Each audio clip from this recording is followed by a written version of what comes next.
नमस्कार साथियों, मैं सचिन शर्मा आपके अपने चैनल में आपका हार्दिक स्वागत करता हूं।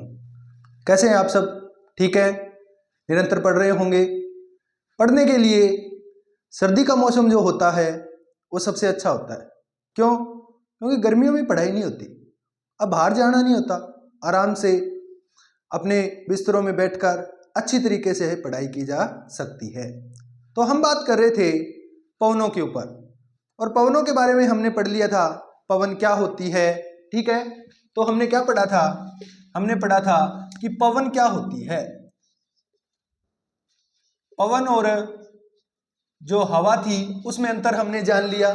फिर उसके बाद अगर हम बात करें पवनों के बाद, तो हमने पढ़ा क्या? पवनों को प्रभावित करने वाले कारक। पवनों को प्रभावित करने वाले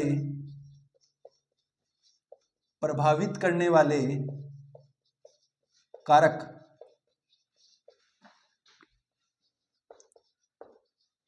ये चीज हमने पढ़ ली थी। और प्रॉपर रूप से एक सूचना आपके लिए पहले भी मैंने बताई थी, आप टेलीग्राम चैनल से जुड़ जाएं। टेलीग्राम चैनल का लिंक जो अपना चैनल है उसके बायो में दिया गया है। उस पे हर रोज क्या है, नई सूचना, करंट जी के कोई और वैकेंसी की सूचना होती है, वो सारी वहाँ आपको अपडेट मिल जाती है। तो आप उसको क्या है ज्वाइन कर ले। और अब क्या है, एक दो दिन से आपको प्रीवियस ईयर क्वेश्चन पेपर है उनकी भी पीडीएफ मिलनी शुरू हो जाएगी। जैसे ही यहाँ पढ़ा वहां से जाके प्रैक्टिस कर लो। ठीक है, तो आप टेलीग्राम चैनल को ज्वाइन कर ले ज्यादा से ज्यादा। अब हम बात करें क्या कि पवनों को प्रभावित करने वाले कारक तो पढ़ लिए, लेकिन एक पवन ऐसी है जिसका जिक्र ज्यादातर नहीं किया जाता, लेकिन मेरा मानना यह है आपको पता होना चाहिए। तो हम बात करेंगे क्या, उस पवन का नाम है क्या? वो पवन है जियोस्टोपिक विंड। क्या है? जियोस्ट्रोपिक विंड, या इसको कहते हैं क्या, भूविक्षेपी पवन। भू विक्षेपी पवन, इतना याद रखना बस। ये क्या होती है? जियोस्टोपिक विंड या भूविक्षेपी पवन क्या होती है, इसको बहुत ही अच्छे तरीके से समझेंगे। कैसे? देखो, अगर मैं बात करूं आपसे कि भूविक्षेपी या जियोस्टोपिक विंड क्या होती है, देखो ये क्या है, हमारा भूमध्य रेखीय भाग। क्या है? भूमध्य रेखीय भाग या धरातल का भाग। भूमध्य रेखा, और भूमध्य रेखा पर कौन सा भाग? धरातलीय भाग। अब इसके ऊपर आपको पता है, मैंने बताया था यहां पर क्या है बेटा, कोई भी पहाड़ है, कोई भी मंजिल है, जिसकी वजह से यहां पर क्या लगता है, घर्षण बल ज्यादा लगता है। क्या लगता है? घर्षण बल ज्यादा लगता है। याद है ना आपको, प्रभावित करने वाले कारकों में हमने पढ़ा था कि घर्षण बल जो है वो धरातल के पास ज्यादा लगता है, और जैसे जैसे हम ऊपर जाते हैं वैसे वैसे घर्षण बल क्या हो जाता है, घर्षण बल कम हो जाता है।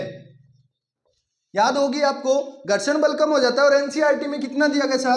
2 से 3 किलोमीटर, कि 2 से किलोमीटर ऊपर जाने पर घर्षण बल कम हो जाता है।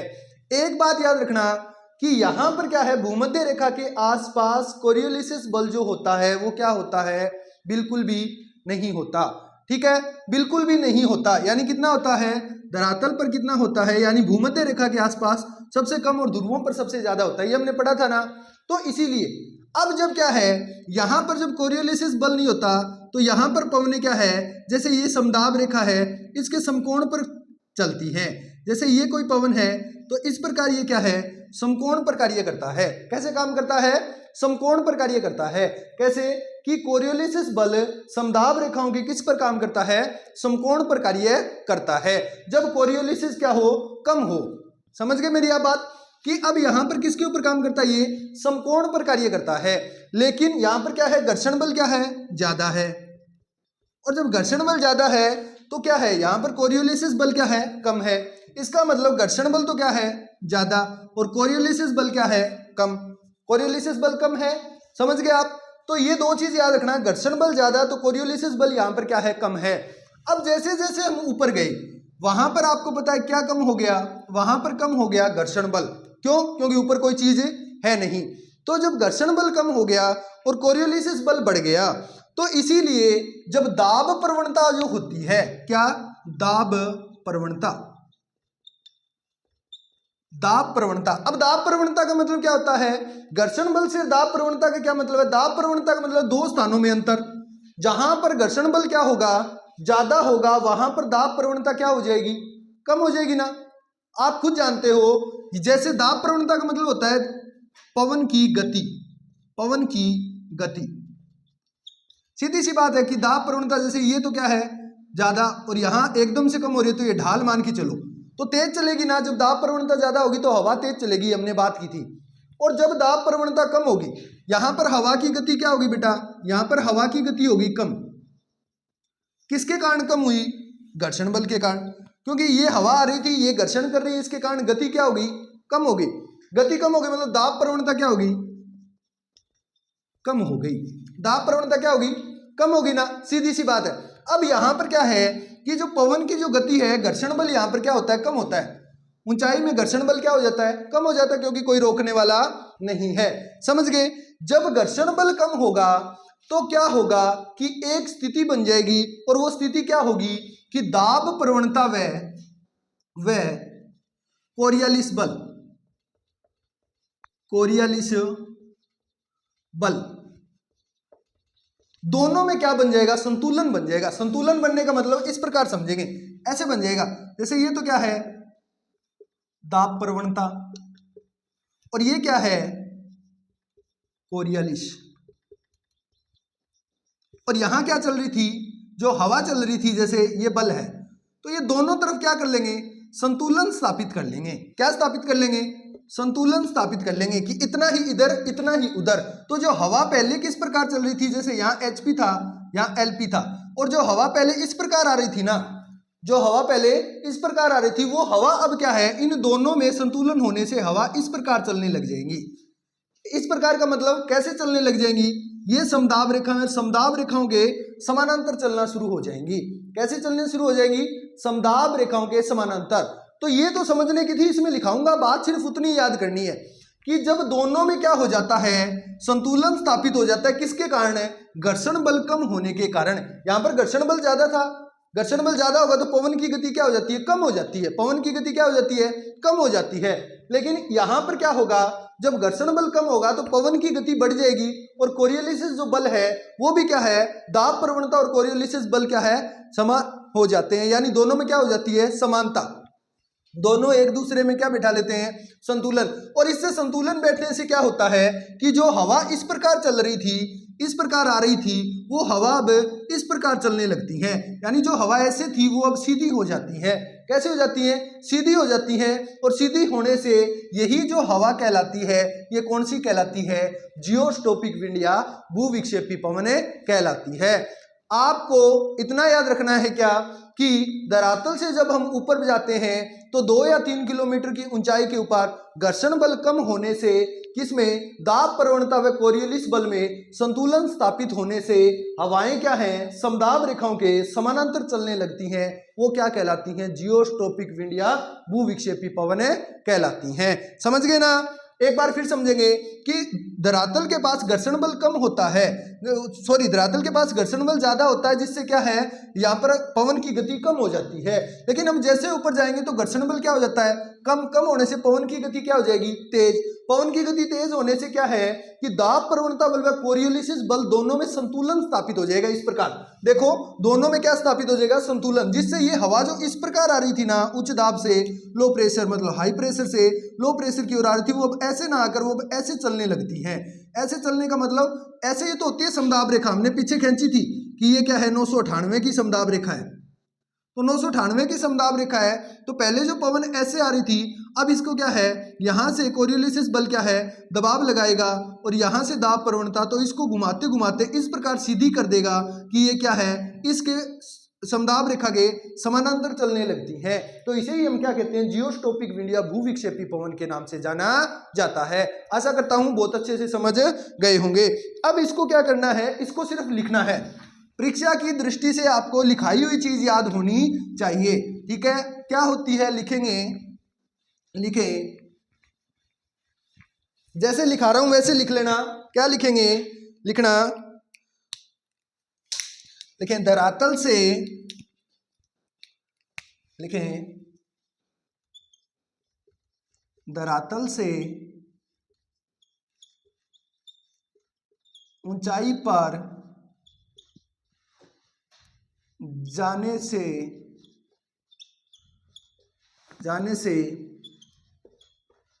घर्षण बल कम हो जाता है, कम हो जाता है, जिससे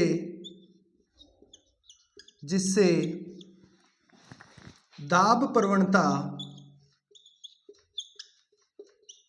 व कोरियलिस बल में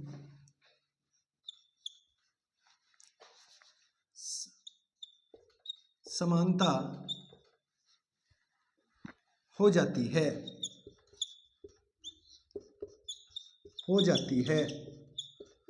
तो पवन समदाब रेखाओं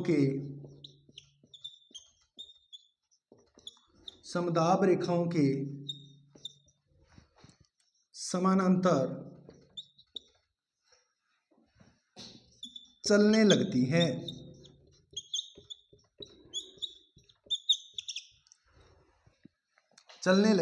समानता, या इसी के साथ आप ओब्लिक लिख सकते हो, क्या, संतुलन। हाँ, दोनों में क्या हो जाता है, संतुलन। तो समानता या संतुलन हो जाता है, ठीक है, चलने लगती है। तो इस पवन को भूविक्षेपी पवन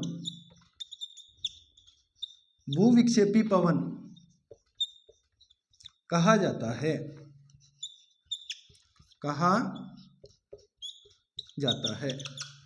तो समझ गए, भूविक्षेपी पवन क्या होती है कि जब हम ऊपर जाएंगे तो घर्षण बल में कमी होगी, घर्षण बल में कमी होने से दाब प्रवणता और कोरियोलिसिस बल, दाब प्रवणता का मतलब दो स्थानों के अंदर जो अंतर है उसमें, और कोरियोलिसिस बल जो लगता है वो, और जो दाब प्रवणता है वो, दोनों क्या हो जाएंगी, दोनों में संतुलन स्थापित हो जाएगा इस प्रकार। और जो हवा पहले इस प्रकार चल रही थी वो अब क्या है, इस प्रकार चलने लगेंगी समदाब रेखाओं के समानांतर। तो उसे हम क्या कहते हैं, जियोस्टोपिक विंड या भूविक्षेपी पवन के नाम से जाना जाता है। ये आपको बहुत ही कम जगह देखने को मिलती है जियोस्टोपिक विंड, आप कहीं से पढ़ लेना, इसको क्या स्किप कर दिया जाता है, क्योंकि ये क्या है, समझाने में थोड़ी मुश्किल होती है, लेकिन हमने तो पहले ही कह रखा है हम कोई भी चीज छोड़ने वाले नहीं है। तो जियोस्टोपिक विंड क्या होती है, घर्षण बल नहीं होगा, और क्या होगी, जिससे दाब प्रवणता और कोरियोलिसिस बल में क्या हो जाएगा, संतुलन स्थापित हो जाएगा, और जिससे जो हवाएं कहाँ चल रही थी, इस प्रकार चल रही थी, वो हवाएं कैसे चलने लगती हैं, भाई समदाब रेखाओं के समानांतर चलने लगती हैं, उसे हम क्या कहते हैं, जियोस्टोपिक विंड या भूविक्षेपी पवन के नाम से जाना जाता है। आपसे पूछ लेंगे जियोस्टोपिक विंड कब चलती हैं, तो उसमें लिखा होगा जब घर्षण बल नहीं हो और दाब प्रवणता और कोरियोलिसिस बल में संतुलन हो जाए। तो ये ऑप्शन आपका बिल्कुल सही होगा, या वो ऑप्शन में दे देगा घर्षण बल ज्यादा हो या कोरियोलिसिस बल क्या हो, कम हो। तो घर्षण बल ज्यादा होगा तो उससे नहीं होगा, घर्षण बल नहीं होना चाहिए, मतलब कम होना चाहिए, होना ही नहीं चाहिए, ठीक है, कम होना चाहिए बिल्कुल ही। घर्षण बल क्या है, कम हो जाता है, ऊपर जाते हो तो घर्षण बल रहता ही नहीं, इससे क्या है, कम या नहीं, ये लिख लेना, ठीक है। तो इससे नहीं से भी फर्क पड़ेगा, नहीं होगा तो क्या होगा, दाब प्रवणता और क्या होगी, कोरियोलिसिस बल है, उसमें क्या स्थापित हो जाएगा, संतुलन स्थापित हो जाएगा इस प्रकार। और जब दोनों में संतुलन स्थापित हो जाएगा तो ये हवाएं क्या हैं, संतुलन को मतलब समझो नहीं, जब झुल्लो एक रहे, झुल्लना रो देख रहे अंदर हो, तो वो झुल्लो हुआ जब ऊपर एक साइड कोई बैठ जाए, जब वो बराबर कद रहेगा, जब हम दूसरी साइड भी कोई हो जाए, जहाँ ताकड़ी हो, ताकड़ी में संतुलन स्थापित कर दो, एक का नहीं 2 किलो है तो दूसरी साइड भी कितना 2 किलो रखांगा, जल्दी तो संतुलन स्थापित होगा। तो बाई कंडीशन है, एक साइड तो दाब प्रवणता और एक साइड कोरियोलिसिस बल, दोनों में क्या हो जाए, संतुलन स्थापित हो जाए, तो हवा की है ए प्रकार उचालनी शुरू हो जाए, बेनी के कवय भूविक्षेपी पवन के नाम से जानते हैं। हाँ ठीक है, ज्यादा आपको नहीं समझ आया तो 3 चीज याद रख लेना अच्छे से, क्या, घर्षण बल नहीं, दाब प्रवणता और कोरियोलिसिस बल में समानता या संतुलन, जिसकी वजह से हवाएं क्या है, समदाब रेखाओं के समानांतर चलती हैं, वो क्या है, भूविक्षेपी पवनें कहलाती हैं। ठीक है, ज्यादा धारा जी दिमाग में ना हो कि किया गुरुजी दाब प्रवणता हुआ संतुलन होगी, किया हो गयो तो की को नहीं, इतना याद रख लियो, दाब प्रवणता बल और कोरियोलिसिस बल में समानता हो जाए, संतुलन हो जाए, और उसकी वजह से हवाएं समदाब रेखाओं के समानांतर चलनी शुरू हो जाए, वो क्या कहलाती है, भूविक्षेपी पवनें कहलाती है। सिंपल सी परिभाषा, दाब प्रवणता और कोरियोलिसिस बल में क्या हो जाए, संतुलन, घर्षण बल होना नहीं चाहिए जिससे पवनें समदाब रेखाओं के समानांतर चलनी शुरू हो जाए, वो क्या है, भूविक्षेपी पवनें कहलाती हैं। बहुत अच्छे। अब हम बात करने वाले हैं क्या, अब हम बात करेंगे वो है पवनों के मुड़ने के नियम। क्या बात करेंगे, पवनों के मुड़ने के नियम। पवनों के मुड़ने के नियम क्या है, देखो ये इसको हम अच्छे से समझेंगे क्योंकि यहां से समझी हुई चीज ही क्या है, हेडिंग लगाएं क्या, पवनों के मुड़ने के नियम, मुड़ने के नियम, पवनों के मुड़ने के नियम। और इसमें हमें 3 नियम मुख्य रूप से पढ़ने हैं। वो 3 कौन कौन से हैं, हम बात कर लेते हैं। पहला नियम है क्या, यहां मैं बात करूं तो वो नियम है कोरियोलिस बल। ये हमने पीछे पढ़ लिया था, या इसी को कहते क्या, विक्षेपण बल, विक्षेपण बल। दूसरा है वो कौन सा है, वो है फेरल का नियम, फेरल का नियम। और तीसरा है वो कौन सा है, वो है बेटा बाइज बेल्ट का नियम। ये 3 नियम अच्छे से याद कर लेना, आपको आगे वाली पवनें सारी समझ आ जाएंगी। कौन कौन से नियम, कोरियोलिसिस बल या विक्षेपण बल हमने पढ़ लिया है, फेरल का नियम और बाइज बेल्ट का नियम, ये 3 अच्छे से पढ़ लेना, आपको हर चीज समझ आ जाएगी। कैसे, तो अब हम समझेंगे सबसे पहले कोरियोलिसिस बल या विक्षेपण बल। कोरियोलिसिस बल या विक्षेपण बल क्या है, कल हमने बात की थी कि जब पृथ्वी क्या करती है, घूर्णन करती है, क्या करती है, घूर्णन करती है। जैसे ये क्या है, हमारी पृथ्वी है, क्या है, हमारी पृथ्वी है, और इस पृथ्वी पर हमने कहा क्या, और इस पृथ्वी पर हमने कहा क्या कि इस पृथ्वी पर घूर्णन ये करती है, पश्चिम से पूर्व की ओर जब घूमती है तो ये क्या करती है, गतिशील कोई भी जैसे वस्तु होती है उसको ये क्या कर देती है, विक्षेपित कर देती है। विक्षेपित का मतलब होता है विचलन कर देती है। ठीक है, कैसे, इस प्रकार ही समझेंगे आप। देखो ये हमें पता है, यहां पर लो प्रेशर होता है, यहां पर हाई प्रेशर होता है, यहां पर भी हाई प्रेशर होता है, तो समझ गए, यहां से ही समझना। अब हाई प्रेशर से हवाएं हमेशा कहां से कहां चलेगी, आपके दिमाग में एक बात थी कि सर हवाएं हमेशा कहां से कहां चलती है, उच्च दाब से निम्न दाब, उच्च दाब से निम्न दाब, और उच्च दाब से निम्न दाब चलती है हमेशा।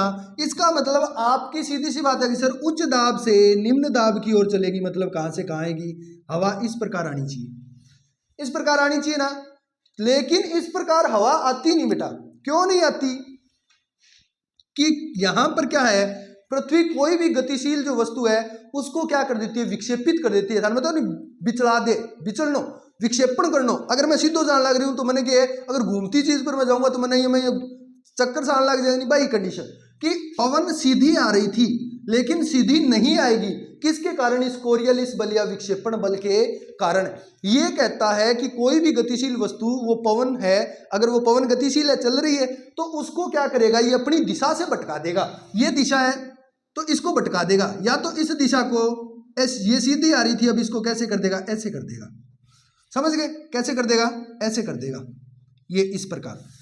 और अगर यहां से यहां पवन आ रही है, ये पवन अब उच्च दाब यहां से यहां जानी तो ऐसे चाहिए थी ना, जानी तो ऐसी चाहिए थी सीधी, लेकिन इस कोरियोलिस बल के कारण ये दिशा भटका देगा, और दिशा भटकाकर इसकी दिशा क्या कर देगा, इसकी दिशा कर देगा बेटा ये इस प्रकार, ये ऐसे इस प्रकार, मतलब सीधी नहीं चलकर इनकी दिशा में क्या कर देता है, परिवर्तन कर देता है। तो समझ गए आप, दिशा में क्या कर देता है, परिवर्तन कर देता है इस प्रकार।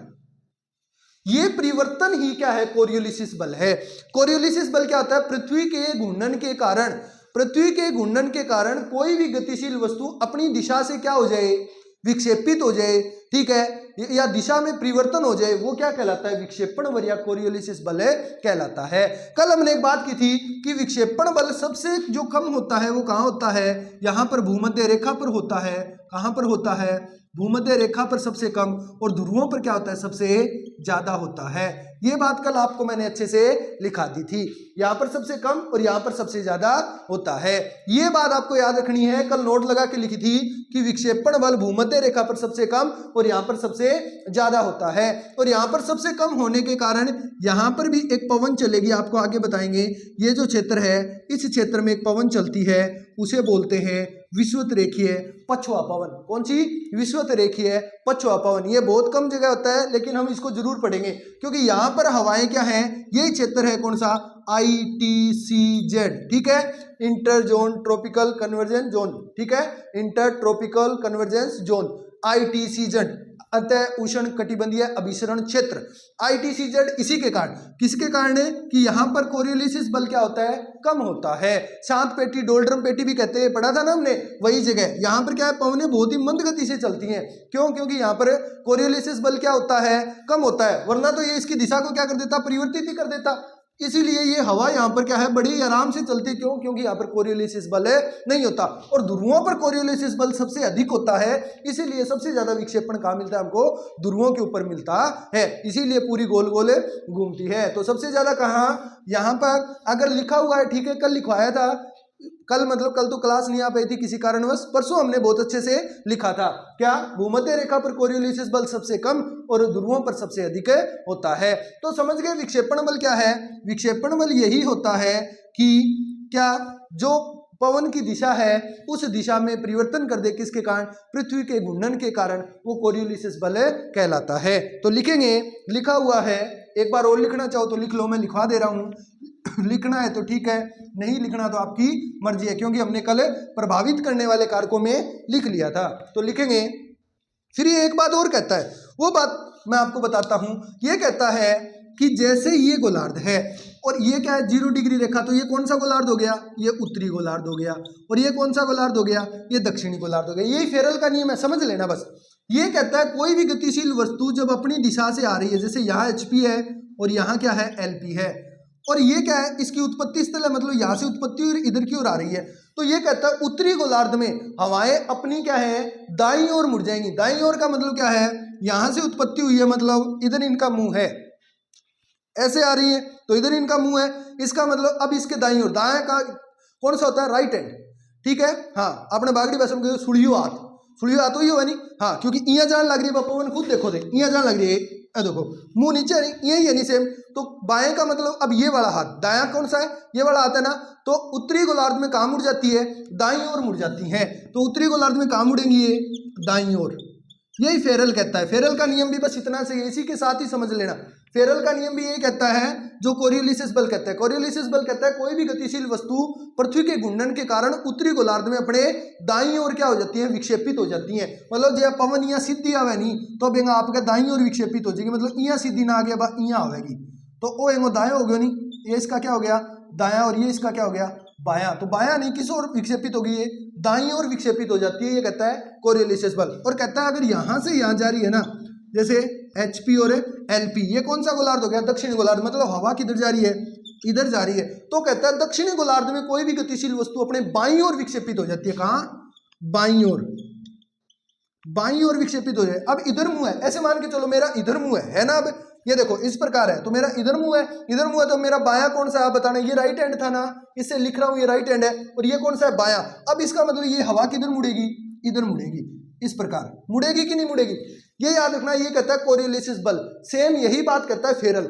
हम आगे फेरल के नियम में भी बात करेंगे, अभी बस इतना याद रखो। क्या कोरियोलिसिस बल से क्या समझ आया, इतनी बात समझ आई कि पृथ्वी के घूर्णन के कारण, पृथ्वी के घूर्णन के कारण कोई भी गतिशील वस्तु क्या है, अपनी दिशा में परिवर्तन कर लेती है, ठीक है। और ये परिवर्तन उत्तरी गोलार्ध में हवाओं अपनी दाईं ओर विक्षेपित हो जाती है, और दक्षिणी गोलार्ध में हवाएं अपनी बाईं ओर विक्षेपित हो जाती है। ये बताया किसने? कोरियोलिसिस या मोदे ने विक्षेपण बल के बारे में 1844 में लिखाया था ना। और यही किसने बताया? आगे फेरल ने। एक बात और याद रखनी, कोरियोलिसिस बल भूमध्य रेखा पर कम होता है या नहीं होता और ध्रुवों पर सबसे अधिक होता है। ये बात इंपॉर्टेंट ही कर लेना, सबसे क्या होता है? अधिक होता है। तो ये बात याद रख लेना। अब लिख लो, इसमें लिखेंगे, लिखें क्या लिखेंगे? इसमें लिखें कोरियोलिसिस बल में पृथ्वी घूर्णन करती है जिससे पवनें अपनी दिशा से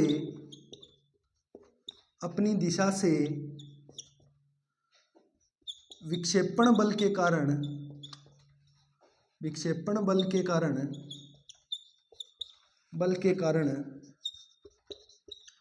विक्षेपित हो जाती हैं, विक्षेपित हो जाती हैं। बाकी आपको मैंने कोरियोलिसिस बल के बारे में परसों लिखा दिया था, प्रभावित करने वाले कारकों में। अब सिर्फ सीधी सीधी बात करेंगे। घूर्णन करती है जिससे पवनें अपनी दिशा से विक्षेपण बल के कारण विक्षेपित हो जाती है। ये पवनें उत्तरी गोलार्ध में अपनी दाईं ओर व दक्षिणी गोलार्ध में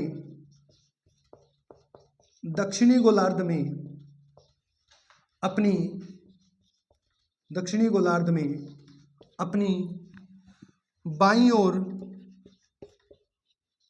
ओर विक्षेपित हो जाती है,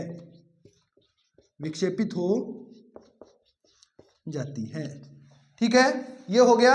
और वो मैंने आपको परसों लिखाई दिया था कि भूमध्य रेखा पर कोरियोलिसिस बल सबसे कम व ध्रुवों पर सबसे ज्यादा होता है। और कम से कम 10 बार बोल दिया, नहीं लिखा हुआ किसी का तो दोबारा लिख लेना, बाकी ये याद रखना है। तो समझ गए आप लोग? ये होता है कोरियोलिसिस बल या विक्षेपण बल, ठीक है। अब आप लोग हेडिंग लगाएंगे, ये आपने समझ लिया। सेम यही बात कौन कहता है? फेरल कहता है।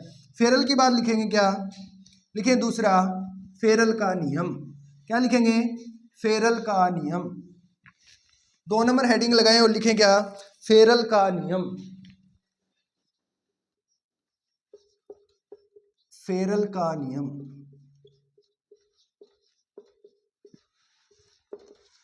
कोरियोलिसिस बल के बारे में था, सेम वही बात है।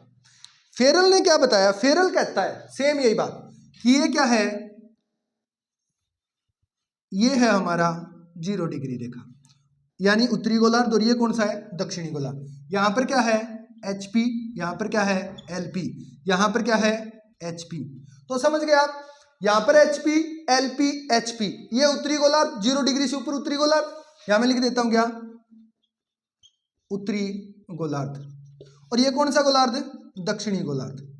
बस इतनी ही बात याद रखना।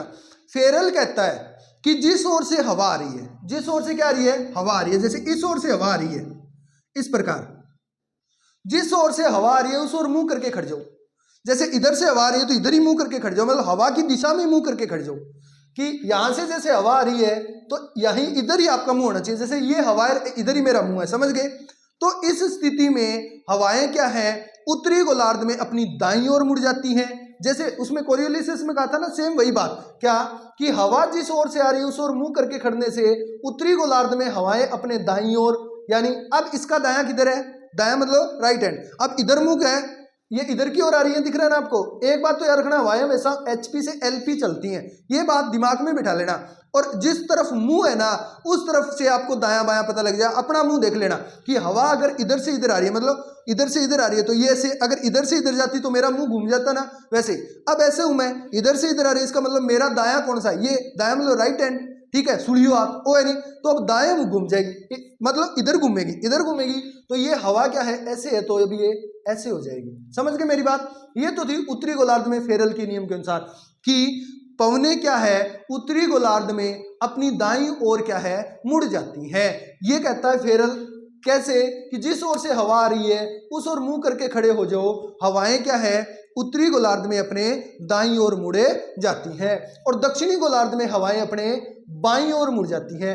अब HP से LP जाएंगी, HP से LP जाएंगी मतलब हवाओं का मुंह इधर होगा LP की ओर, इधर होगा मतलब देखो मैं खुद घूम गया, ऐसे हो गया ना मुंह। अब बताओ मेरा राइट हैंड कौन सा है, दायां कौन सा है, ये ना, इसी से तो लिख रहे था। ये देखो इधर घुमा तो इधर आ गया, इधर घुमा तो ये इधर आ गया, समझ गया ना मेरी बात। अब बायां इधर हो गया तो दाएं गोलार्ध में ये दक्षिणी गोलार्ध में किधर घूम जाती है, बाएं घूम जाती है इस हाथ की ओर। अब ये हवाएं किधर घूमेगी, इधर घूम जाएंगी, बाएं घूम गई ना। ये कहता है फेरल। फेरल क्या कहता है, हवाएं उत्तरी गोलार्ध में अपनी दाईं ओर और दक्षिणी गोलार्ध में अपनी बाईं ओर।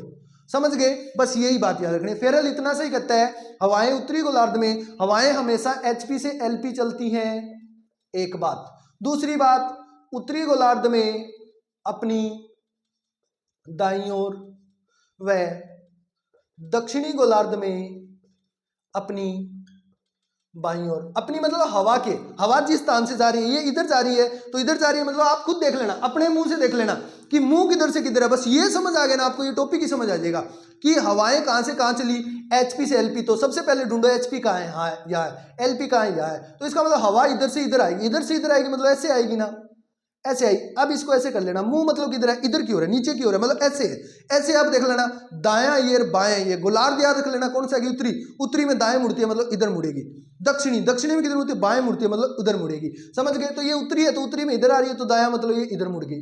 अब दक्षिणी में इधर से HP से LP इधर जाएंगी, कहां मुड़ गई, बायां मुड़ गई, इधर मुड़ गई। तो समझ गए, ये कहता है कौन है, फेरल। तो फेरल के नियम में लिखेंगे, यही बात लिखनी है, ये लिखनी बस इतनी लिखनी है। लिखेंगे क्या, हाँ लिखेंगे फेरल के अनुसार, लिखें फेरल के अनुसार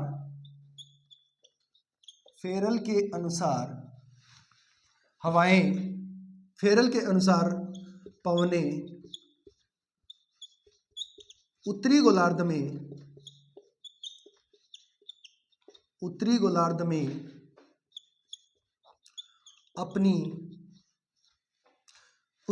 अपने ऐसे लिखना, उत्तरी गोलार्ध में अपने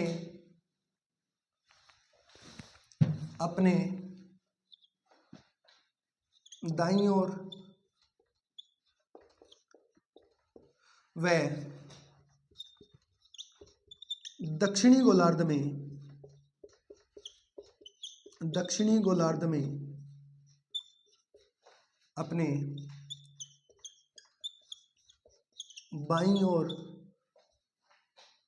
बाईं ओर मुड़ जाती हैं,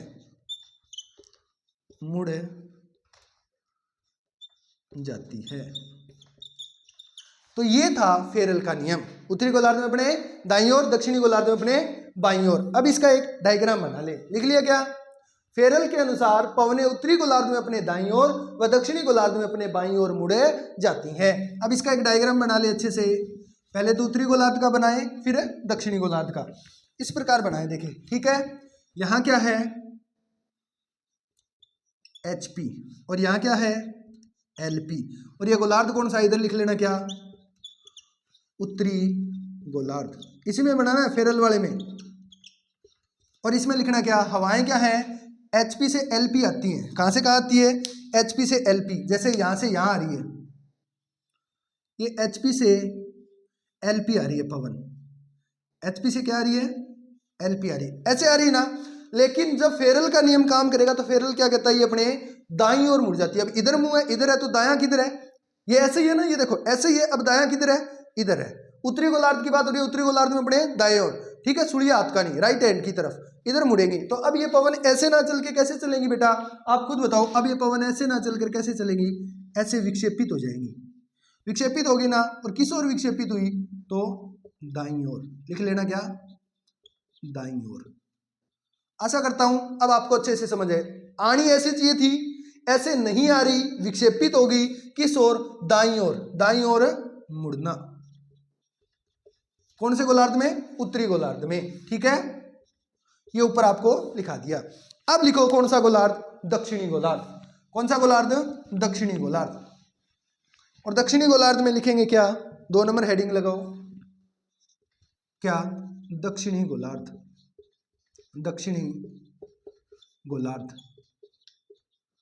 और दक्षिणी गोलार्ध में लिखेंगे, क्या लिखेंगे दक्षिणी गोलार्ध में, डायग्राम बनाएंगे कि जैसे यहां पर तो क्या है, हाई प्रेशर, यहां पर क्या है, लो प्रेशर, और दक्षिणी गोलार्ध है। तो अब हवाएं किधर से किधर जानी चाहिए बेटा, हवाएं ऐसे जानी चाहिए ना, ये जा रही है ऐसे, उच्च दाब से निम्न दाब की ओर है, एचपी से एलपी की ओर। पर ये कहता है अब देखो इधर जा रही है मतलब मुंह ऊपर हो गया, जैसे मैं करता हूं, ये देखो हो गया ना, ऐसे ही है ना मेरा मुंह। अब क्या कहता है, दक्षिणी गोलार्ध में हवाएं अपने बाईं ओर मुड़ जाती है, मतलब उड़िया हाथ का नहीं, लेफ्ट हैंड की तरफ। अब बताओ मेरे उड़िया हाथ किस है, ओ नहीं सुड़िए लिख ला रही, घुमा के बता दो, ये था ना, इसी से तो लिख रहा था इस प्रकार, ये देखो यही तो है। अब इसको मैं इधर जाऊंगा तो इधर मुंह होते ही मेरा घूम गया ना। अब ये कौन सा है मेरा, आप खुद बताओ ये कौन सा है, ये है मेरा बायां पक्ष, यही तो बायां हाथ है मेरा, लेफ्ट हैंड है। तो यही तो कहता है दक्षिणी गोलार्ध में हवाएं बाईं तरफ। अब इधर मुंह है तो किधर घूमेगी, बाईं ओर, मतलब ये हवा किधर जाएगी, इधर जाएगी, इस प्रकार, समझ गए। तो ये किस ओर मुड़ गई, बाईं ओर, किसके कारण, फेरल के नियम के अनुसार। तो लिखेंगे क्या, बाईं ओर, किस ओर मुड़ती है, बाईं ओर।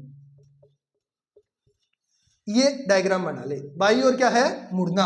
ये किसकी ओर मुड़ी, बाईं ओर, कौन से गोलार्ध में, दक्षिणी गोलार्ध में। आपके मन में होगा सर एचपी यहां और एलपी यहां तो क्या दिक्कत है, दक्षिणी गोलार्ध में से कर लो, ये समझने के लिए, जैसे एलपी यहां, एलपी यहां। तो अब ये क्या कहता है, इधर से इधर आनी है हवा, इधर से इधर आनी है ना, खुद देखो, इधर से इधर आनी है हवा, इधर से इधर आनी है। पर गोलार्ध कौन सा है, दक्षिणी गोलार्ध, तो इधर से इधर आनी है तो किधर मुड़ेगी, दक्षिणी गोलार्ध में बाईं ओर, बायां कहां है, इधर है ना, तो अब ये हवा इधर मुड़ जाएगी इस प्रकार, ये लो, ये दक्षिणी गोलार्ध में मुड़ेगी बाईं ओर ही, ये लो। अब इधर से इधर मुड़ गई, उत्तरी गोलार्ध में इधर नहीं मुड़ रही थी ना, याद है, उत्तरी गोलार्ध में इधर मुड़ रही थी, अगर उधर मुंह था, बस यही फर्क है। अगर ये उत्तरी गोलार्ध होता तो ये दाईं ओर मुड़ जाती, ये कंडीशन उत्तरी गोलार्ध में होगी तो ये इधर मुड़ जाएंगे दाईं ओर, क्योंकि अब दायां उधर है तो ये इधर मुड़ जाती, समझ गए ना।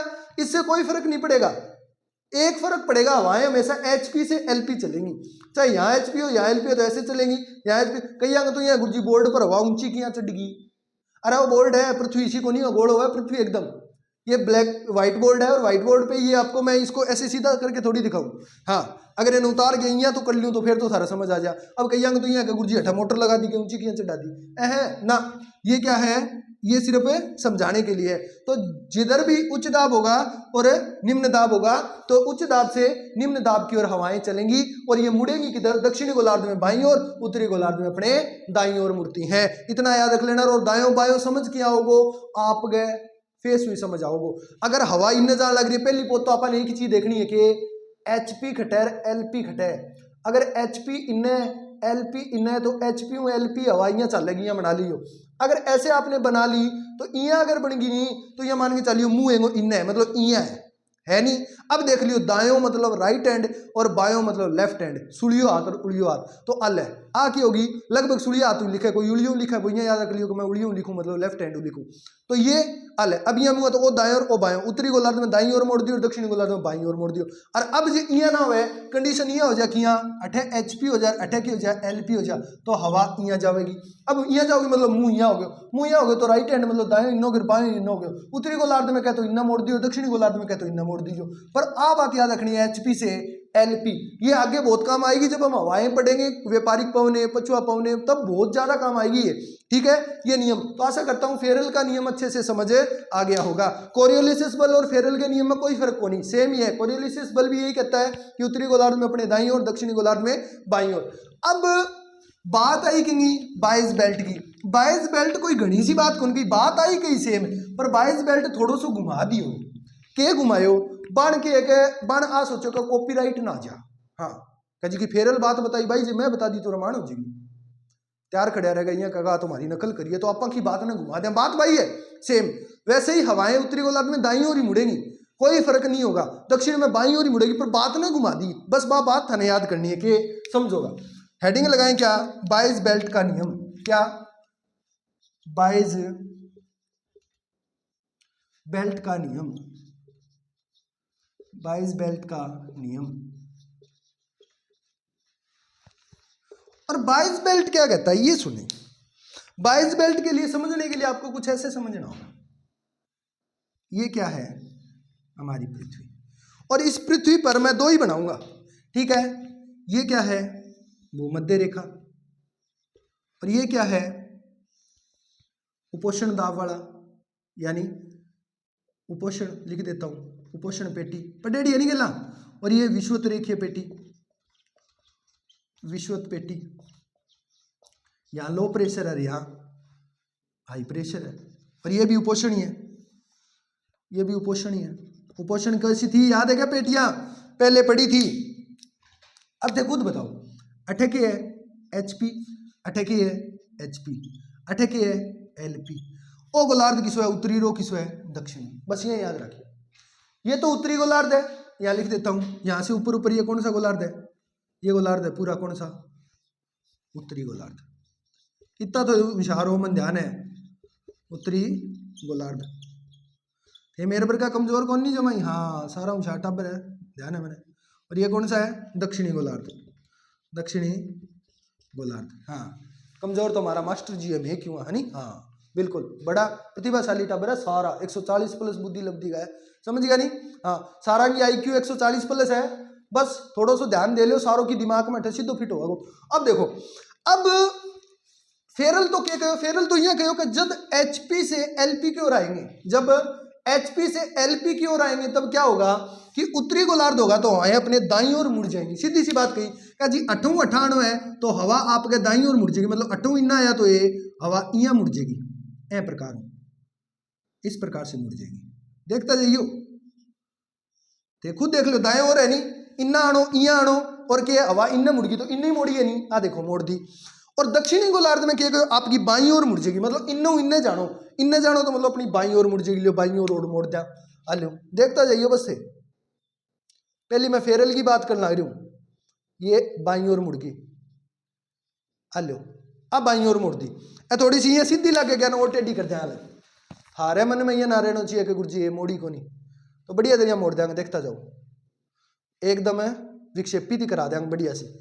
अब इन्हें हवा ने पूरी विक्षेपित ही करांगा, 22 बेल्ट को नियम समझना है बढ़िया तरीका। अब ये क्या है, पूरी तरह विक्षेपित होगी, अल्लाह अब तो कौन लगे नहीं सीधी, ये बाईं ओर मुड़ गई, तो ये बाईं ओर मुड़ गई। अब अट तक तो फेरल की बात अपन मान ली बढ़िया तरीका। अब बात ने घुमाई कणे 22 बेल्ट, 22 बेल्ट ने क्या कहा, सुनते जाना। 22 बेल्ट कहता है, अब अठों समझ आओगी रेटा ब्रो, देखियो 22 बेल्ट कहता है जिस ओर से हवा चल रही है, अठों चल रहा नहीं हवा, उत्पत्ति स्थल हो ही है, HP चल रहा हवा, जिस ओर से हवा चल रही है ना, बे का नहीं मुंह कर लो, उसकी तरफ क्या कर लो, मुंह करके खड़े हो जाओ। एक व्यक्ति जिस ओर से हवा चल रही है, ये मानो कि वो तो 12 निकाल दिया, वो तो HP है, वो LP है। अब इन्नू हवा लग रही है तो इन्ना ही आदमी को मुंह होना चाहिए, मतलब कहेंगे ओ इसो आदमी है, मैंने ऐसा ही आदमी बनाना हुआ है, ठीक है, हाँ समझ जियो, अले यहाँ मान के चलो वो कोई आदमी है, ठीक है, हाँ। तो अब ए आदमी की बात करा पा, अब ये आदमी क्या है, ये क्या है, इस ओर ही मुंह करके खड़ा है ना। अब इसका ये भाग कौन सा है, अब खुद बताओ, अब देखो देखियो ये भाग कौन सा है इसका, इसका ये भाग है दायां, कौन सा है, दायां। और ये भाग कौन सा है, ये भाग है इसका बायां। खुद इशारा होनी थे, अगर आई हवाइयां चलती हो, देखो अठे HP हो है और अठे की हो है LP हो है, हवाइयां जानती हो है, तो इसने तो यही कहा है चाहे उत्तरी गोलार्ध हो चाहे दक्षिणी गोलार्ध, जिस ओर से हवा आ रही है आदमी को मुंह नहीं होना चाहिए। अब आदमी को मुंह किन्ने करा दो रहे, इन्हें करा दो, अब उल्टो आदमी तो हमने बनाना को नहीं आवा, ठीक है। अब आदमी को मुंह किन्ने हो जाएगो, या मान के चलियो इन हो जाएगो, अलो अब आदमी को मुंह किन्ने हो गयो, इन हो गयो, इल्ली साइड हो गयो। तो अब अगर इस इंसान का मुंह इधर वाली साइड हो गया, ठीक है, तो घणों से फर्क को लगे, बाकी थे समझ लो, इन्ने मुंह हो गयो, तो अब एंगो क्या हो गयो, इन्ने तो क्या हो गयो, इधर वाली साइड क्या हो गया इसका बायां, और इधर क्या हो गया दायां। इतनी बात समझ आ गई कि अस्तित्व तो है किसे गोलार्ध की, उत्तरी गोलार्ध की, अस्तित्व है किठे की, दक्षिणी गोलार्ध की, इतनी याद रखियो, दक्षिणी गोलार्ध की। अब समझो 22 बेल्ट क्या कहता है, अगर इंसान का मुंह इधर है तो इसके बाईं ओर लो प्रेशर हो जाएगा, बाईं ओर क्या हो जाएगा, लो प्रेशर हो जाएगा, क्लियर है, अब समझता जाओ। अब मैंने देखिए बताओ बाईं ओर किसी है रेटा ब्रो, बाईं ओर आए नहीं उत्तरी गोलार्ध में, तो अब देखता जाइए, बाई और आ है कोनी, या ए पवन की मैं बात करूं, आई पवन ले ली मैं, सिर्फ आ पवन है नहीं, ए पवन ने अगर आप करा तो इन्ना मुंह है तो बायो इन्ना हो गया, कोनी हो गया, ये इसका क्या हो गया, बायां हो गया, और ये इसका क्या हो गया, एच पी है ना, ये इसका क्या हो गया, दायां हो गया। कोई फर्क पड़े कि हवा में, कोई फर्क कौन पड़े नहीं, 1% ही हवा ये भी है चलने लग रही, बस बात घुमाई के कि जिस ओर से हवा आ रही है उस ओर से हवा आने पर एक व्यक्ति का मुंह इधर ही है, इधर ही मुंह है, तो उसके लो प्रेशर किधर क्रिएट हो जाएगा, बायां ओर, तो बायां लो प्रेशर ही है, बताने की जरूरत है, फेरल ने खुद ही कह रखा है। आ पवन है इनू इना लग रही है, अगर ये पवन इधर से इधर आ रही है तो ये पवन यही तो कह रहा है कि एक व्यक्ति जिधर से हवा आ रही है उधर ही मुंह करके खड़ा हो जाए तो बायां ओर क्या हो जाता है, अठो समझियो, इधर से हवा आ रही है, इधर ही व्यक्ति का मुंह है, तो बायां उधर है ना, तो ये कहता है बाईं ओर तो क्या हो जाता है, लो प्रेशर हो जाता है, दाईं ओर क्या हो जाता है, हाई प्रेशर हो जाता है, तो हवाएं ये अठे मान के चलो दाएं हुई है, ये ऐसे एचपी, ठीक है। अगर ऐसे आ रही है तो लो प्रेशर तो ये अपने आप ही हो रखा है, जैसे ये लो प्रेशर की लाइन थी, ये हाई प्रेशर की लाइन थी, और ये इधर मुड़ ही रही है, तो इधर तो हाई प्रेशर हो गया, इधर क्या हो गया, लो प्रेशर हो गया, यहाँ मोड़ने वाले हो, ये दाईं ओर बायां ओर तो क्या हो गया इसका, बायां तो लो प्रेशर हो गया, दायां क्या हो गया, हाई प्रेशर हो गया, तो यही तो है, देख लो यहाँ हाई प्रेशर है, यहाँ लो प्रेशर है, दाएं ओर हाई प्रेशर, बाएं ओर लो प्रेशर, बस इतनी सी बात कहता है। दक्षिणी गोलार्ध में भी यही कहता है, क्या कहता है कि जिस ओर से हवा आ रही है उस ओर अगर व्यक्ति भी मुंह करके खड़ा हो जाए तो उसके क्या है, उल्टो कर दो, अब ये कहता है कि उसके क्या हो जाएगा, दाईं ओर क्या हो जाएगा, दाईं ओर लो प्रेशर हो जाएगा। अब देखो इन्ना मुंह हो गया नहीं, अब ये मान के चलिए इन्ना मुंह हो गया, को नहीं हो गया, इन्ना मुंह हो गया, तो अब ये क्या कहता है, दाईं ओर इसके क्या हो जाएगा, लो प्रेशर हो जाएगा बस, और बाईं ओर क्या हो जाएगा, हाई प्रेशर हो जाएगा। तो अब देख लो थे, बाईं ओर हाई प्रेशर हो, को नहीं, मैं यहाँ हूं, ठीक है, मैं ऐसे हूं ना, अब बायां ओर किधर है, इधर है, बायां ओर किधर है, इधर है, तो ये देखो अब इन्ने जान लग रहा है, तो दायों तो है नहीं, ए और दायों, यहाँ मतलब ये मान लो अब पवन ये जान लग रही है दक्षिणी गोलार्ध में, तो अब मेरो दायों किन्ने इन्ने है, मतलब ओ मेरो दायों है, ओ मैं ही मान लो यहाँ जान लग रही हूँ, अब इन्ने की है दायों और इन्ने की है बायों, तो बाईं ओर तो क्या हो गया, हाई प्रेशर, दाएं ओर क्या हो गया, लो प्रेशर। दक्षिणी गोलार्ध में उल्टा हो गया ना, यहाँ क्या हो रहा था, यहाँ हो रहा था बाएं ओर लो प्रेशर, यहाँ हो रहा है बाएं ओर हाई प्रेशर, यहाँ हो रहा है क्या, दाएं ओर हाई प्रेशर, यहाँ हो रहा है दाएं ओर लो प्रेशर।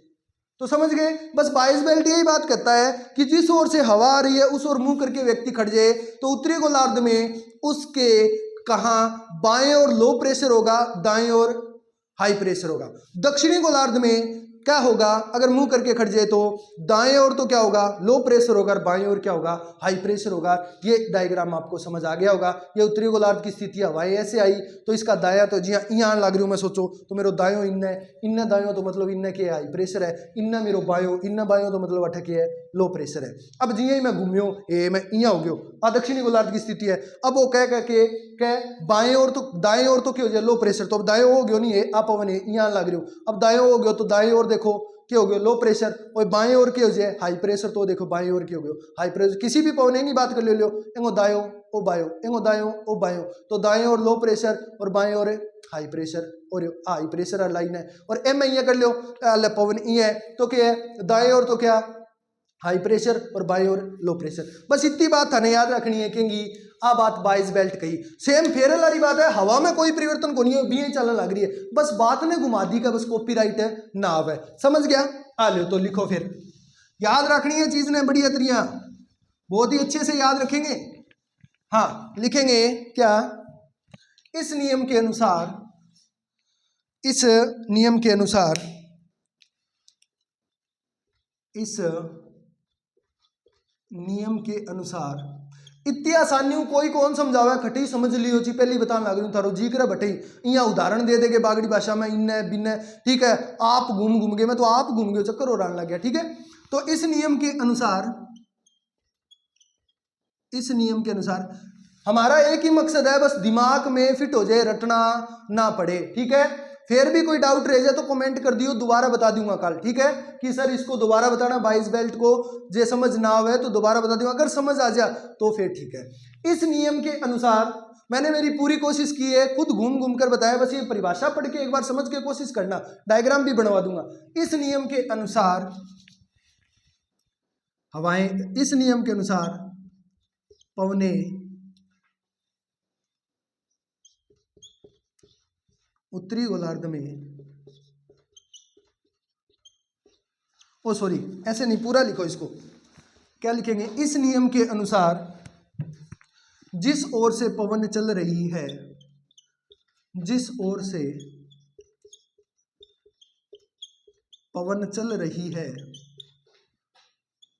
चल रही है, उसी दिशा में एक व्यक्ति मुंह करके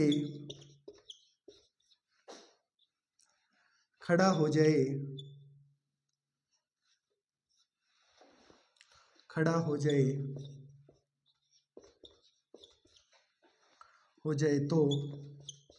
तो उसके खड़ा हो जाए तो उत्तरी गोलार्ध में से लिखना, खड़ा हो जाए तो उत्तरी गोलार्ध में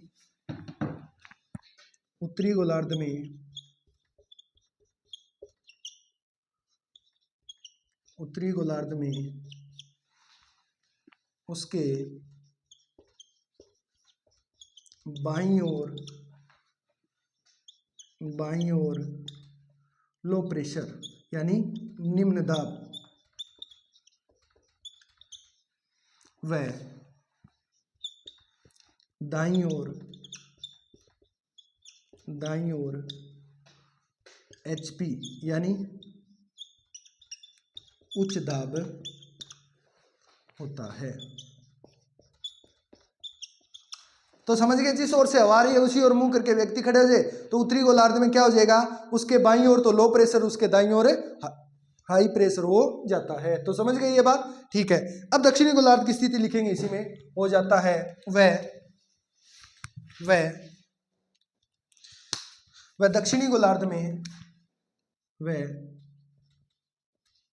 दक्षिणी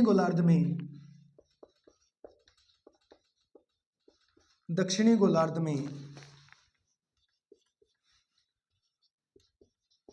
दाईं ओर लो प्रेशर यानी निम्न दाब व बिल्कुल इसके विपरीत हो जाएगा, वह बाईं ओर HP यानी उच्च दाब हो जाता है, उच्च दाब हो जाता है। तो ये समझ गए होंगे आप अच्छे से, ये लिख ले, फिर इसका एक डायग्राम बना ले, उससे आपको अच्छे से समझ आएगा। लिख लिया? ठीक है, लिखो जल्दी। हाँ, अब डायग्राम बना ले 22 बेल्ट के नियम के अनुसार ही नीचे। कैसे बनाएंगे? वही वाला डायग्राम कि ये क्या है, थोड़े से बड़े रूप में बना ले ताकि समझ आ जाए। क्या यहां पर क्या है? लो प्रेशर, और यहां पर क्या है? थोड़ा सा ऊपर बना लेता हूं, ये उत्तरी गोलार्ध की स्थिति बना ले पहले, ठीक है? यहां लिख लेना क्या? उत्तरी गोलार्ध,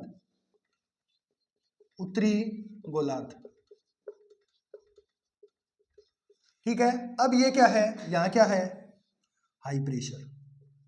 अब हवाएं इधर से इधर आएगी, आप सबको पता है, तो इधर से इधर आएंगी तो कैसे? इसको ऐसे समझे, ये कोई पवन आ रही है इस प्रकार, हाई प्रेशर से लो प्रेशर की ओर, इस प्रकार। अब ये पवन इस प्रकार समझे, अगर ये पवन आ रही है तो इस ओर तो क्या हो गया? ये ऐसे ही आ रही है, ऐसे समझो। इस ओर तो क्या हो गया अपना? दायां, इस ओर हो गया बायां। तो ये दायां पक्ष है, तो दाएं पक्ष में क्या हो गया? यहां लिख दी मैंने क्या? दायां। और दाएं में क्या हो गया? HP हुआ ना, और यहां लिख दिया मैंने क्या? बायां। यहां क्या लिख दिया? बायां। ये पक्ष कौन सा हो गया? बायां। और बाएं में क्या हो गया? ये खुद देख लो, LP हो गया। ये इस प्रकार, ये क्या है? दायां। और दाएं में क्या हो गया? HP। और ये क्या है? बायां। और बाएं में क्या हो गया? LP। तो अब आपको अच्छे से समझ आ गया होगा। ये कहता है कि इधर मुंह हो तो क्या है? दाईं ओर तो क्या हो जाता है? हाई प्रेशर, और बाईं ओर क्या हो जाता है? Low pressure. कौन से गोलार्ध में? उत्तरी गोलार्ध में। समझ गए आप ये बात? बहुत अच्छे। अब लिखो क्या? दक्षिणी गोलार्ध। परिभाषा पढ़ के इस डायग्राम को देख लेना, आपको समझ हो जाएगा।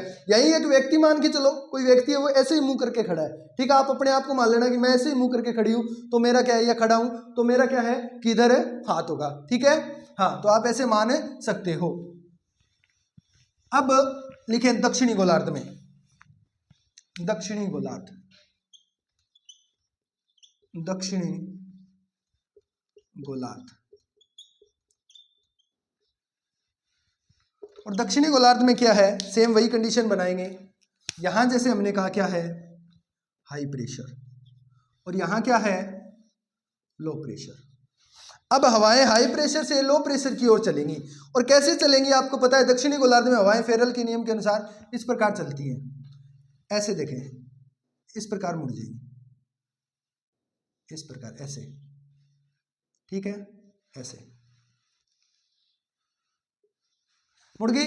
अब ये क्या कहता है, अब आप ऐसे मान के चलो कि इस प्रकार है, ऐसे है ना, ऐसे ही है, तो ये क्या कहता है, दाईं ओर तो क्या हो जाता है, ऐसे ही, तो ये देखो सेम ऐसे ही, इधर मुंह है तो ऐसे ही है। अब ये मेरा कौन सा है, दायां भाग है, ये मेरा कौन सा है, बायां भाग, यही तो है। मतलब ये तो कौन सा भाग है, ये तो भाग है कौन सा, दायां।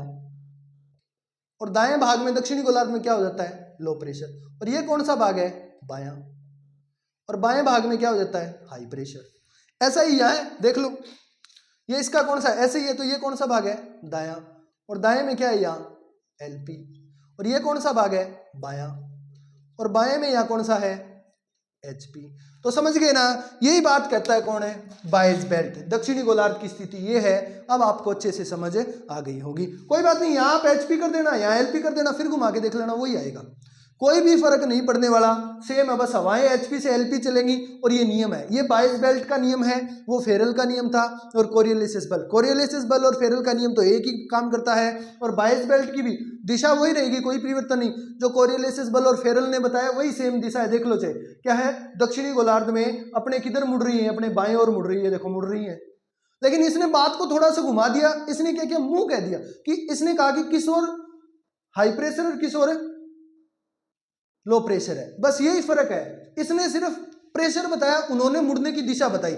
आपसे कल को पूछा जा सकता है कि बायस बेल्ट क्या कहता है, तो आपको पता होना चाहिए कि बायस बेल्ट ये कहता है कि जिस ओर से हवा चल रही है उसी ओर कोई व्यक्ति मुंह करके खड़ा हो जाए। जैसे ये व्यक्ति है, इधर ही हवा चल रही है, तो उसके दाईं ओर कैसा प्रेशर होगा दक्षिणी गोलार्ध में, बाईं ओर कैसा होगा, और उत्तरी गोलार्ध में कैसा होगा। आशा करता हूं बहुत अच्छे से समझ आ गया होगा, ठीक है। तो ये थे आपके कुछ पवनों के मुड़ने के नियम, ठीक है। अब हम बात करने वाले हैं, वो बात रहेगी हमारी कौन सी, वो बात रहेगी क्या, पवनों का वर्गीकरण। हेडिंग लगाओ, पवनों का वर्गीकरण। पवनों का वर्गीकरण। पवनों का वर्गीकरण हम 3 रूप में पढ़ेंगे। कितने रूप में पढ़ेंगे बेटा, 3 रूप में पढ़ेंगे। तो वो 3 कौन कौन से हैं, देखो, इसको वायु परिसंचरण भी बोलते हैं। 3 कौन कौन से हैं, नंबर 1 लिखे क्या, प्राथमिक संचरण, प्राथमिक संचरण। दूसरा लिखे क्या, द्वितीयक संचरण। और तीसरा लिखे क्या, तृतीयक संचरण। क्या लिखेंगे, तृतीयक संचरण, ठीक है। तो पहले दो इस देखें, 3 भाग होते हैं। प्राथमिक संचरण में हमें क्या पढ़ना है, प्राथमिक संचरण में हमें पढ़ना है क्या, कल को प्रश्न आ सकता है प्राथमिक संचरण में क्या है, द्वितीयक में क्या है, तृतीयक में क्या है, याद रखना। तो प्राथमिक में सिर्फ आता है क्या, स्थायी पवने। कौन सी पवने, स्थायी पवने, या इन्हीं को कहते क्या,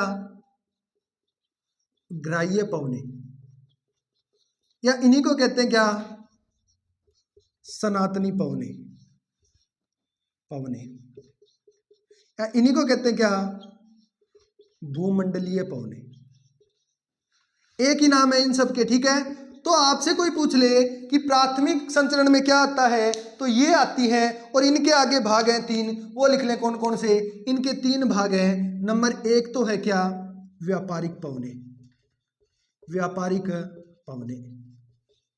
दूसरा है क्या, पछुआ पवने, हाँ। और तीसरा है क्या, ध्रुवीय पवने। ये आते हैं किसमें, प्राथमिक संचरण में। बस प्राथमिक संचरण में इतनी चीज आती है क्या, स्थायी पवने, इसी को ग्राह्य पवने बोलते हैं, इसी को सनातनी पवने बोलते हैं, इसी को भूमंडलीय, या इसी को क्या बोलते हैं, ट्रेड विंड। क्या बोलते हैं, ट्रेड विंड। यही क्या है, यहां लिख देता हूं, क्या, ट्रेड विंड, ये याद रखें, ठीक है। ये क्या है, तो ये किस में आती है, प्राथमिक संचरण में, समझ गया। सॉरी, ट्रेड विंड तो ये व्यापारिक पवने, व्यापारिक पवनों को बोलते हैं ट्रेड विंड, ठीक है। ये आप इनका ध्यान रखेंगे। इसके बाद हम बात करें द्वितीयक संचरण में, तो द्वितीयक संचरण की अगर मैं बात करूं तो देखें, द्वितीयक संचरण में क्या होगा, द्वितीयक संचरण में आती है कौन सी पवने, मानसूनी पवने, मानसूनी पवने, या इसे ही बोलते हैं सामयिक पवने, ठीक है। और इसमें क्या आता है, तो इसमें आता है चक्रवात, और इसमें क्या आता है, तो इसमें आता है प्रति चक्रवात, ठीक है। ये मुख्य रूप से इसमें आते हैं। और अगर पूछ ले तो वायु राशियां, ये हम सब पढ़ेंगे, वायु राशियां। ये यहां इसलिए लिखा रहा हूं कि कई बार सीधा प्रश्न पूछ लिया जाता है कि प्राथमिक संचरण में क्या आता है, द्वितीयक संचरण में क्या आता है, तो आपको याद होना चाहिए। अब एक और लिखें इसकी जगह, कौन सा, तृतीयक संचरण, कौन सा, 3 नंबर, तृतीयक संचरण। तो तीसरा रहने वाला है आपका कौन सा, तृतीयक संचरण, लिख ले यहां 3 नंबर जो है वो कौन सा है, तृतीयक संचरण। और इसमें क्या आता है, इसमें आता है बेटा, सबसे महत्वपूर्ण बात है वो आती है कौन सी, स्थानीय पवने। स्थायी और स्थानीय में फर्क है, याद रखना, स्थायी अलग होती है, स्थानीय अलग होती है। तो इसमें आता है क्या, स्थानीय, यानी किसी स्थान विशेष पर चलने वाली स्थानीय पवने। दूसरा आता है इसमें क्या, जल समीर, स्थल समीर, जल समीर व स्थल समीर। फिर आता है इसमें क्या, पर्वत समीर व घाटी समीर, घाटी समीर। ये किस में आते हैं, ये तृतीयक संचरण में। तो यहां से अगर प्रश्न बनता है सीधा सीधा, चाहे आप रीट की तैयारी कर रहे हैं उसमें भी ये टॉपिक है, तो आपसे पूछा जा सकता है प्राथमिक संचरण में क्या आता है, द्वितीयक संचरण में क्या आता है, तृतीयक संचरण में क्या आता है। तो ये हमने अच्छे से पवनों का वर्गीकरण का एक ढांचा तैयार कर लिया।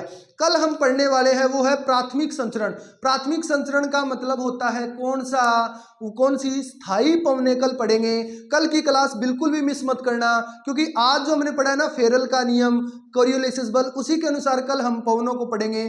बहुत अच्छे से दिमाग में बैठा दूंगा, ठीक है। आज के बाद आपको कहीं भी पढ़ने की आवश्यकता नहीं, बस ध्यान से कल की क्लास देख लेना। उसके बाद आपके प्रश्न कभी गलत नहीं, उनकी दिशाएं पूछी जाती है, किस ओर से किस ओर चलती है, व्यापारिक पवने किस ओर से किस ओर, पछुआ पवने किस ओर से किस ओर। आपको तो बस ध्यान देना है, नियम याद रखना है फेरल का, या जो कोरियोलिसिस बल है वो, और याद रखनी है पवने HP से LP चलती हैं, बस 2 काम। और पेटियां, कल 3 चीज आप तैयार करके आएंगे। वायुदाब की पेटियां अच्छे से पढ़ के आएंगे और नियमों को अच्छे से पढ़ के आएंगे। तीसरा काम मैं अपने आप करवा दूंगा, प्राथमिक संचरण पढ़ेंगे कल, बहुत अच्छे से पढ़ेंगे, ठीक है। आशा करता हूं आज समझ आया होगा। टेलीग्राम चैनल जरूर ज्वाइन कर लेना, क्योंकि वहां पर हर रोज क्या है सूचना आती है। और आप क्या है, कोई भी चीज की टेंशन ना ले, आपका सिलेबस मैं पूरा करवाऊंगा अच्छे से, एकदम डीप से हम पढ़ रहे हैं, ठीक है। कोई भी चीज की, चाहे आप भूगोल से तैयारी कर रहे हैं, SSC की कर रहे हैं, चाहे रेलवे की कर रहे हैं, चाहे आप लैब असिस्टेंट की कर रहे हैं, भूगोल इससे बाहर प्रश्न आने वाला नहीं है। अगर वो आएगा तो वो किसी से कहीं से नहीं आएगा, वरना यहाँ से वो प्रश्न जरूर आएगा। ये विश्वास बना के रखें, जब पेपर होगा उस दिन आप देखना कैसे आपको लगेगा कि वाकई में नोट से क्वेश्चन आते हैं, ठीक है। धन्यवाद, शुभ रात्रि।